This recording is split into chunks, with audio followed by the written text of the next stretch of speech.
Did you know ASBN, America's Small Business Network, is now available on your TV? That's right. ASBN is now streaming on Roku, Apple TV, and Fire Stick, and available for download in the App Store.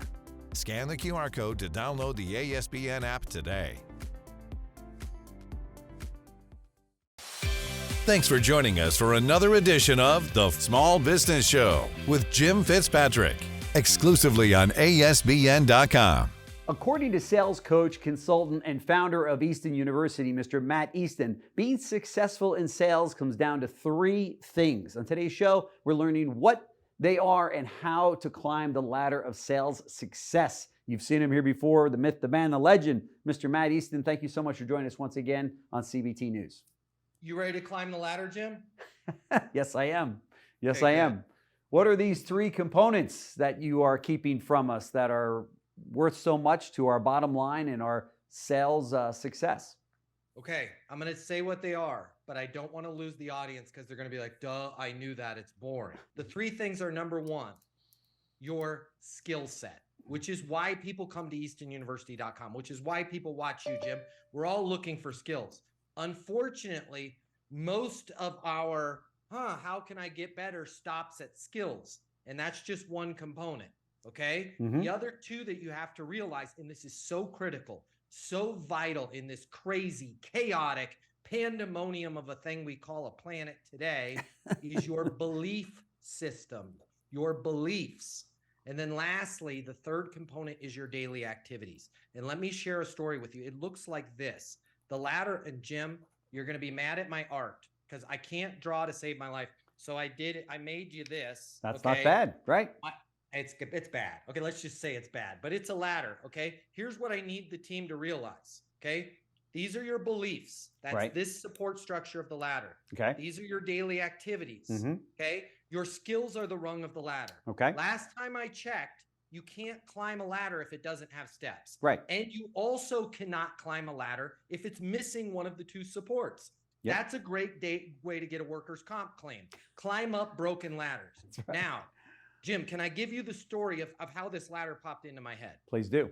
I'm not going to name names, okay? But I was working for a company in 1998, and I was selling software to collision repair centers. Okay. I was told when I got the job, boy, you could make 70 grand. I thought to myself, 70 grand would be a bit of a pay cut, right? And I thought, I'm better. I've got the skills. Right. I had great, and I've got the daily activities, and I believe in myself. Yeah.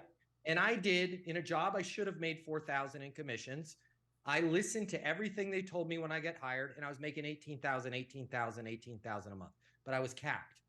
And I remember one of the things they told me was this: Matt, we love you. You're going to do great. We have all the confidence in the world with you. Don't waste your time with big body shops. And I said, when you say don't waste, use my own sales training. When you say don't waste my time with big body shops, can you give me a specific example of what you mean? They said, yes. We're not one of the big players in the space, and we're not approved for what we call DRP, direct repair providers. Okay. Meaning, if you're a big facility and you want to work with the big companies, you have to use the software to write the estimate that the big companies have. Okay. Long story short, not getting into bits, bytes, and blinking lights, knucklehead, I believed them. And I sold to small mom and pop shops until my phone rang about 4 months into the job, and a gentleman said, hey, this is Chad. I said, Chad, I remember you. He says, I want to buy you lunch. I said, I'll buy you lunch. I'm expensive. He said, no, I'm buying you lunch. I came over from a big body shop, and I don't know if you remember or not, but they gave me 30% owner in this small mom and pop shop. My revenues have gone up 30% since using your software. Lunch is on me.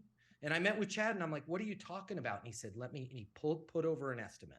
This is why I'm not naming names, because I don't want to get anybody in trouble. Okay. It was for a 1998 Honda Accord. They had to replace what was called the core support. It's the thing that holds the radiator on. And the other software that the big body shops used by the big software providers did not take into account that the bumper had to be removed, the fog lights, the washer list. There was 4 hours in labor that the other software was missing. And I was like, wow, this is something. And Chad goes, yeah, it is. And I realized my ladder was broken. Yep. I had the skills, Jim. Boom, boom, boom, boom, boom. I knew how to close. I knew how to prospect. I knew how to negotiate. I had the daily activity as making 100 dials a day. But I believed that what? I believed that we couldn't sell to big body shops. That's right. And That's the right. company thought they couldn't sell to big body shops, probably because the knuckleheads that they hired to sell that product originally took it out to big body shops, got one dang objection. That's right. You're not a TRP facility. Yep. And immediately set in stone, we got a hard, fast rule. We don't sell to those. That's so right. What did I do? I called the company and I said, hey, you know the thing about us not selling to big body shops? They said, sure. Yeah. By the way, you're killing it. You're like 350% of plan. I said, yeah, I got a lot of time on my hands. Do you mind if I call a few of them? Yeah. They're like, knock yourself out. It's not going to work. I said, you know, my territory, the middle of the United States, since we don't sell to those body shops, you mind if I call, say, I don't know, all of them? Yeah. Then I called them with my own training. Hey, it's Matt Easton with blankety blank software. I've got an idea I want to get your opinion on. Guess what? They called me back. Hey, I know we're not approved as a direct repair software provider, and I think I know why. I think you guys are missing out on some labor hours. Does it make sense for me to show you what you're missing? Well, we have to use that software to totally get it. Yeah. What if you could have two softwares, one internally to know what the job really costs, Yep. and then you rewrite it knowing those numbers in the other software? Would Ooh. it be accepted? They're like, Good yeah. move. I went from $18,000 a month in commissions, which was like 3 times more than second place, to 80 because I changed my beliefs. Yeah. Okay. Yep. And what I want to get through to the team out here today is you need to take inventory. What are the beliefs? They're never going to buy. Interest rates are too high. We can't make this happen. We don't sell to this type of person on this type of day in this type of weather. Knock it the freak off. Yep. Change your beliefs. Don't inherit the beliefs from the people that were mildly skillful in the role. That's okay? right. Then work on your skill sets. I can help you with that. Jim can help you with that. Yep. There's 100 people out there that can help. Here's what you say when you leave a voicemail. Here's what you say when they call you back. Right. But then the third piece that I've never had a problem with, which a lot of people do, is those darn activities, guys. Yep. For the close, every time you talk to somebody, do it in a skillful way. Follow up, but don't follow up. Don't say follow up. Don't say checking in. Calling to see if it makes sense to place the order. Right. Calling to see if it makes sense to bring your partner down. Calling to figure out a skillful way to follow up, but do the activities. And I'm going to end my speech, my preach, with this, Jim. If they just simply change their beliefs, Yep. get some skills, and climb the ladder of activities. Jim, I guarantee you, you might not have thought of a ladder, but you've climbed a few of them in your day. I know No that question you've about it. had a long sales career, and I bet you it would boil down to those 3 things. You believed in yourself. I completely agree. Yeah, this is what we need to do, guys. Change what I would write down right now. What are some beliefs that I've been told that I've bought into that I'm no longer going to subscribe to? What are some activities that I'm not doing that I'm going to start doing? That's and right. What are the skills I need to get better at? God, there's no question about it. And we are our own worst enemies out there when we're on the battlefield and we're talking to the customers and we're talking to prospects. And you're right, those belief systems hold us back every time, whether it be about our product or our pricing or our capabilities or whatever the case might be. We all live with those, don't we? Yes. And Jim, you and I were in an interview. I think it's been over a year now. I'm going to remember this moment for the rest of my life. And it's not how well dressed you were, but you said something that was one of those life-changing moments for me. You looked into that camera and you told the audience, you said, if you're going to expect your company to provide you with the training, with the skills, with the attitude that you need to be successful, you're sorely mistaken. That's right. And this is that exact same philosophy that you have tried to get through to your employees, Jim, wherever you were in your career. That's right. You're trying to get through to your viewers today.